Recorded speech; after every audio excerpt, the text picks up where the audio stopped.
I worked as a junior marketing associate at a boutique agency near Pike Place Market. The hours were long, the pay was modest, but I liked the challenge. I had dreams, big ones, but for the first time in years, I didn't feel like I was failing.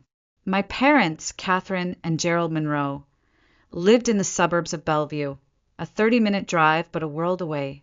We didn't speak often. Conversations were brief and practical.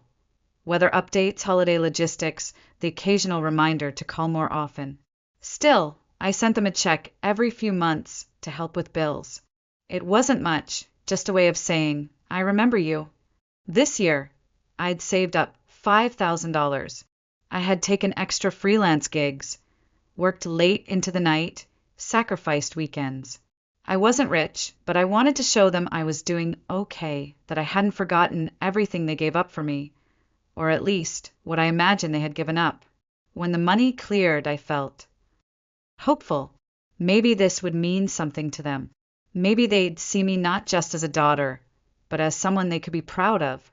I didn't expect applause, but perhaps a thank you, a call, something, anything.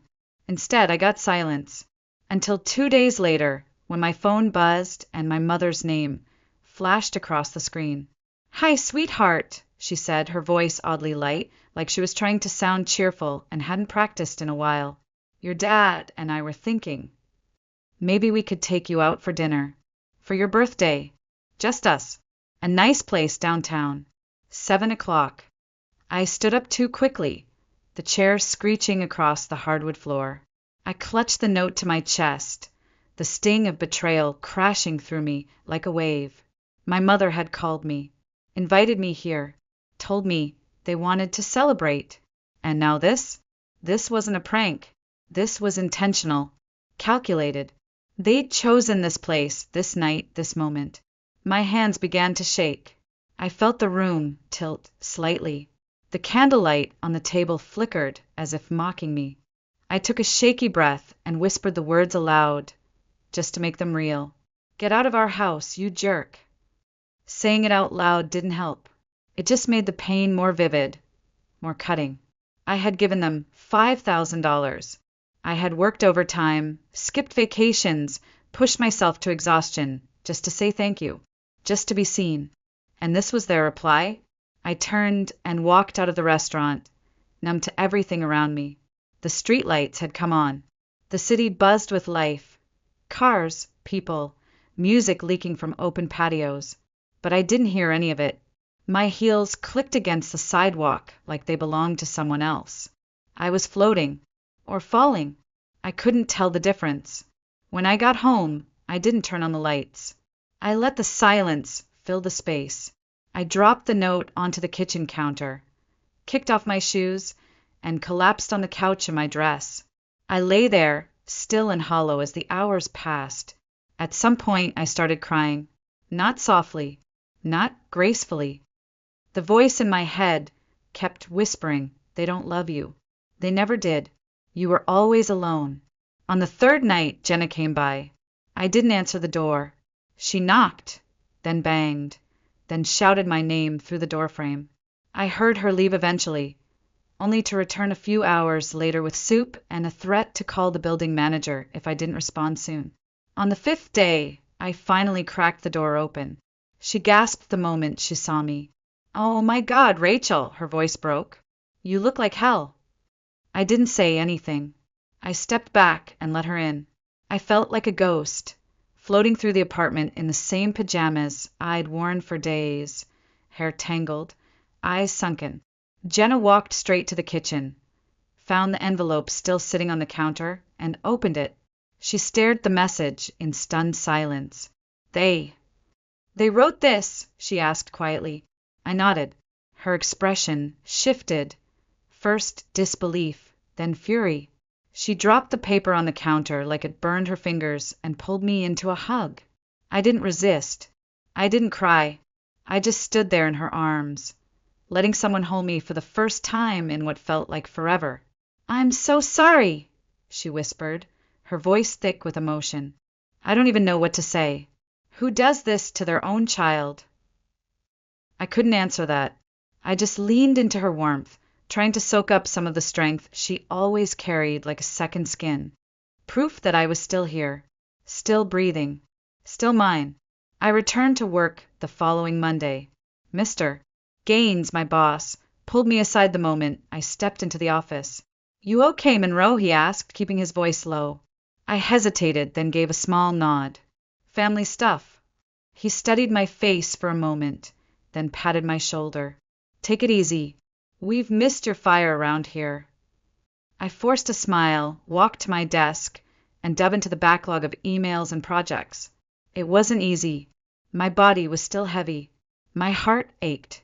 But work gave me structure, deadlines, purpose. And more than that, it gave me back something I didn't know I'd lost: confidence. Over the next few weeks, I buried myself in tasks. I handled clients, rewrote campaigns, pitched new ideas. I worked late, came in early, not because I had something to prove to anyone else, but because I needed to feel useful to myself again. And somewhere in that blur of days and deadlines, a thought began to take root. What if I didn't just survive this? What if I used it? What if I built something that couldn't be taken from me? Something that wasn't tied to their name, their expectations, or their approval? The idea scared me, but it also thrilled me. I started sketching business plans late at night. At first, it was just scribbles on a legal pad. Branding concepts, client outreach strategies, marketing philosophies I'd never had the freedom to implement at the agency. But then the scribbles became outlines. The outlines became spreadsheets. The spreadsheets became a full-fledged blueprint. I didn't tell anyone, not even Jenna. Not until one night, weeks later, when she came over with Thai food and found me surrounded by paper and open tabs on my laptop. "Okay," she said, plopping down beside me. "What is going on here? You look like a mad scientist." I hesitated, then handed her a mock logo I'd drafted. "Monroe and Company," it read. "Creative Marketing Solutions." She blinked. "You're starting your own firm?" I nodded. I think I'm ready." Jenna grinned, eyes lighting up with pride. "Hell yes, you are. And when you do, I want to be your first client, or investor, or emotional support human, whatever you need." Her faith in me did something my parents never managed to do. It made me believe in myself. In the weeks that followed, I kept my day job, but spent every spare moment preparing for the leap. I researched business licenses, funding options, project management platforms. I reached out to old contacts, former professors, anyone who might offer advice or mentorship. I even found a cheap co-working space near South Lake Union. Barely more than a closet with a desk, but it was mine. Finally, the day came. I handed in my resignation, hugged a few coworkers goodbye, and walked out of the agency for the last time. My heart was pounding. My hands were shaking, but my mind was clear. I wasn't running away from the past anymore. I was building something toward the future. Monroe & Co. launched with one client, a small bakery run by a friend of Jenna's who needed help with social media campaigns. I threw myself into it like it was $1 million account. I designed graphics, wrote copy, scheduled posts, tracked analytics. I stayed up until 3 a.m., tweaking ad performance and A/B testing taglines. It was exhausting, uncertain, terrifying, and I loved every minute of it. That same month, I finally did something I dreamed of for years. I adopted Dog. He was a wiry mutt with floppy ears and a tongue too big for his mouth. The shelter staff called him Hopper because he bounced when excited. But I renamed him Dex, short for Dexter, because he reminded me of quiet loyalty, of the kind of love that didn't need words or conditions. When I brought him home, he sniffed every corner of the apartment, then curled up at my feet and let out a sigh so deep it made my eyes sting. "Welcome home," I whispered, stroking his fur. For the first time in what felt like a lifetime, the silence didn't feel empty. It felt full, warm, alive. The months that followed were a whirlwind. Monroe & Co. was still small, still fragile, but something about it felt unshakable because it was mine. Every client I signed, Every campaign I launched, every sleepless night and early morning, they weren't just steps in a career, they were bricks in the foundation of a new life. I poured everything I had into the work. My heartbreak, my anger, my pride, my hunger. Word of mouth spread faster than I expected, and people who don't deserve to come back without it. A year passed. We moved into a real office, still modest, but with a view of Lake Union and enough room for everyone to breathe. We rebranded, updated the website, invested in new gear. Our client list now included restaurants, wellness brands, and even a tech startup looking to pivot their image. Then a miracle happened. We landed a major contract with a national fashion brand. The campaign was risky, bold, heavy on storytelling. Exactly what I'd always wanted to do. We worked around the clock for weeks, rewriting scripts, editing reels, tweaking visuals until they were razor sharp. When the campaign launched, it exploded. The numbers exceeded every projection. The client sent us champagne and a handwritten note that read, "You didn't just market us, you gave us a voice." That night, I stood in my new kitchen, holding a glass of wine, Dex curled at my feet, Jenna laughing on the other end of the couch. The city glowed through the windows, all silver and fire, and for the first time in my adult life, I didn't feel like I was chasing anything. I had arrived, not at some ultimate destination, but at a place where I no longer needed anyone else's permission to be whole. To celebrate the 1-year anniversary of Monroe and Company, I signed the lease on a new apartment, a penthouse loft downtown, with high ceilings, exposed brick, and windows that caught the sunrise in gold and threw it across the hardwood floors like confetti. It wasn't opulent. I wasn't buying yachts or designer shoes, but it was beautiful. It was mine. I had built this. Yes. There was a beat of silence, as if they didn't expect to hear my voice at all. Then my mother spoke, her voice trembling with a practiced kind of fragility. "Rachel, sweetheart, it's Mom. We really need to talk." My father's voice followed, low and hoarse. "Please, just let us come up. 5 minutes." I stared at their faces on the screen. They looked worn down, pale, as if the world had been less kind to them lately. My mother's lipstick was faded, her nails unpolished. My father looked older, his hair thinner, his coat hanging loosely off his shoulders like it didn't belong to him anymore. And yet, as I studied them, I felt nothing. No rage, no longing, no instinctive pull toward reconciliation. Just a cool, detached clarity. Anthony, who had paused by the island, waiting for my signal, asked again, "Do you want me to give you some privacy?" I shook my head slowly. "No, I'm not hiding from this." I pressed the speaker again. "What is it you want?" My mother looked up directly into the camera now, her expression flickering between nerves and desperation. We've run into some financial trouble. It's bad. The bank is threatening to take the house. We just need a little help. Something to get us through this season." I tilted my head. "And you came here, to me." My father stepped in. "We heard about your company, that it's doing well. The magazine feature, that fashion brand campaign. We know you've made it, and we're proud of you." Truly, the word proud felt like a slap. I couldn't remember the last time they'd said it. Maybe never. I took a breath. "You remember a year ago?" I asked, my voice low but firm. "The restaurant, the note." My mother winced. "Rachel, that was a misunderstanding." I cut in. "An accident? A joke?" She faltered. "We were upset. It was a bad week. You wrote, 'Get out of our house, you jerk,' and left it as a birthday gift." No response. Only silence. "You didn't call," I continued. "You didn't check if I made it home. You didn't even pretend to explain. You just vanished." My father cleared his throat. "We thought it was best to give you space." I laughed, a sharp, humorless sound. Space? That wasn't space. That was exile. My mother's face twisted. either with regret or the frustration of not getting her way. Rachel, we're your parents. We raised you. We fed you. Gave you a roof.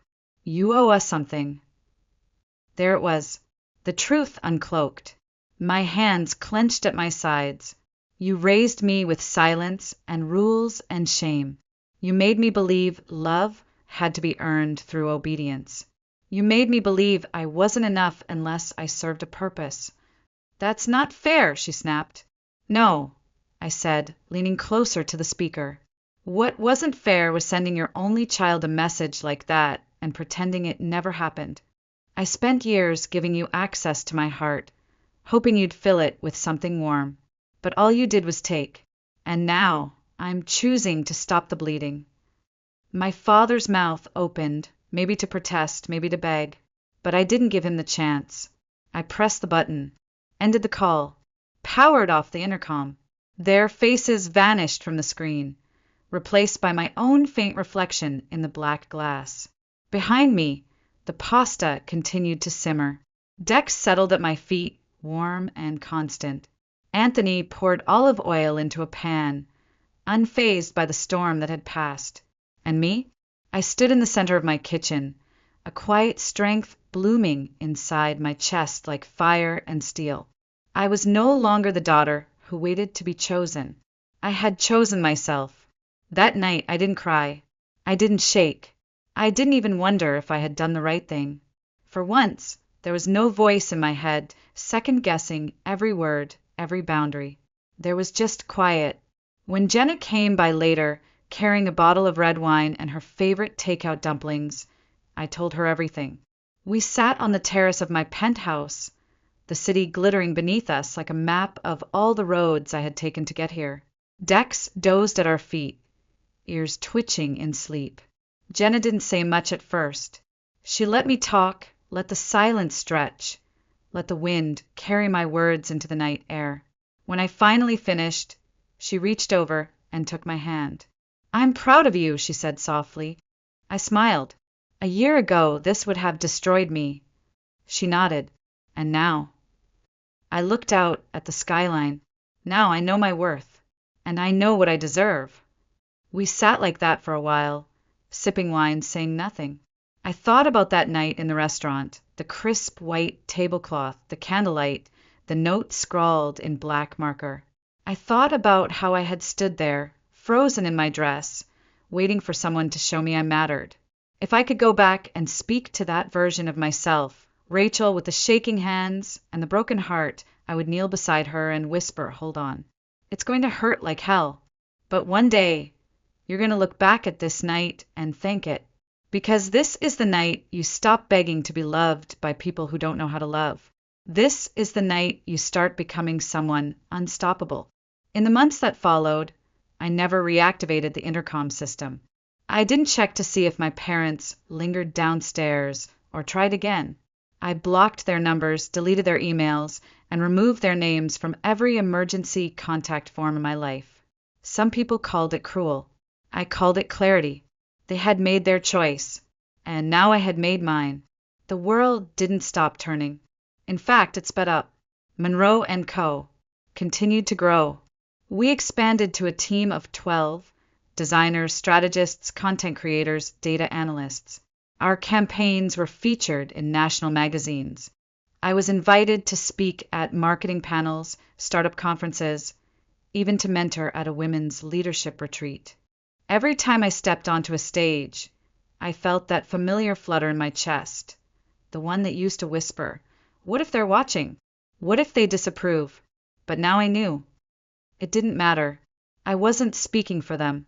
I was speaking for the girl I used to be, for anyone who'd ever been told they weren't enough, for everyone who thought they needed permission to dream. At one conference, standing before a crowd of young entrepreneurs, I closed my keynote speech with a single line, one that had become my personal mantra. Sometimes rejection from the wrong people is the greatest gift life can offer, because it pushes you to become exactly who you were meant to be. The applause rang through the hall like thunder. But more than the noise, what moved me were the faces, some tearful, some determined, all of them holding their own stories behind their eyes. Stories of survival, stories of hope. Later that night, back in my apartment, I sat by the window with Dex curled at my side. The city below pulsed with energy, but I felt still, rooted. Jenna texted, "You were incredible tonight." I smiled and replied, "We made it." Dex nudged my hand, and I whispered to him, "We're okay now, buddy. We're really okay." Sometimes I still feel a tug of sadness when I see daughters hugging their mothers in cafes. When I overhear someone say, "I called my dad for advice," there's a hollow part of me that aches for the parents I imagined I had, the ones who only ever existed in my hopes, not in reality. But that ache no longer controls me.